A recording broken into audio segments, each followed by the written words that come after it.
Miguel Perez Jr. I was born in Guadalajara, Mexico in 1978 and moved to Chicago, Illinois around 1986.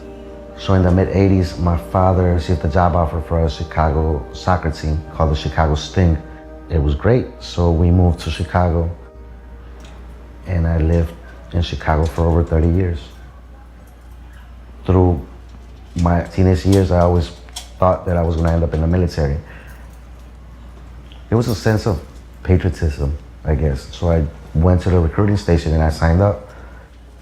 I deployed to Afghanistan twice. The second deployment after I came back, it was a little bit different. Everything seemed lame when I came back. There was not that adrenaline rush. I wanted to feel like alive. It just felt like just dazed. But then at night, it's this sweats, shakes, nightmares. And you're like, wait a minute, what's going on? I started feeling a lot of anxiety. Now I realize that those were the symptoms of PTSD, the anxiety, the nightmares, the shakes, just the sense of persecution, like somebody's coming to get you. And in order to cope with all that, I was drinking heavily and using powder cocaine at the same time.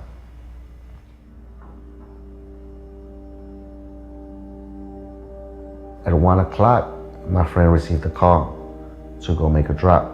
So I went with him. I got in the car with him. We went to the spot that he was gonna make the drop. He's like, do you wanna take it across the street? I said, yeah, you know what, let's go. He gives it to me. I get off the car, I walk across the street. He goes into the gas station and I go in, I see the guy I've never met. I knock on the window. He rolled on the window, say, you're such and such? Yes. I said, okay. Walked in there and I gave him the bag and he said, hold on, I gotta send him some money. And when he opened the door, that's when all the officers rushed in from everywhere. It just spun out of control. I was charged with manufacture and delivery of a controlled substance, cocaine. This case, over 900 grams. Because the state of Illinois, anything, it can be 900 grams or it can be a truck full of drugs.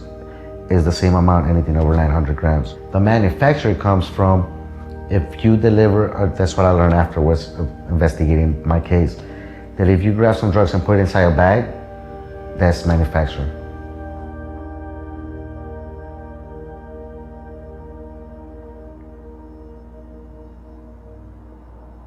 I was supposed to leave the penitentiary September 23rd, 2016, but instead, ICE was there at the door, picked me up and then took me to a detention center.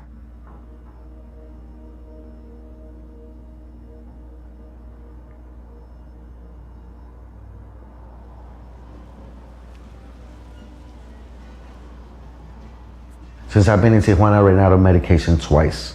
And the VA, they can't ship it, they can't do anything. I had 2 major episodes. It was just horrible. Yes, I committed a crime. Yes, I pled guilty, but yes, I served my time. So I should go back home where my father, my mother, my nieces, my son, daughter, my whole community is in Chicago. That's where I belong.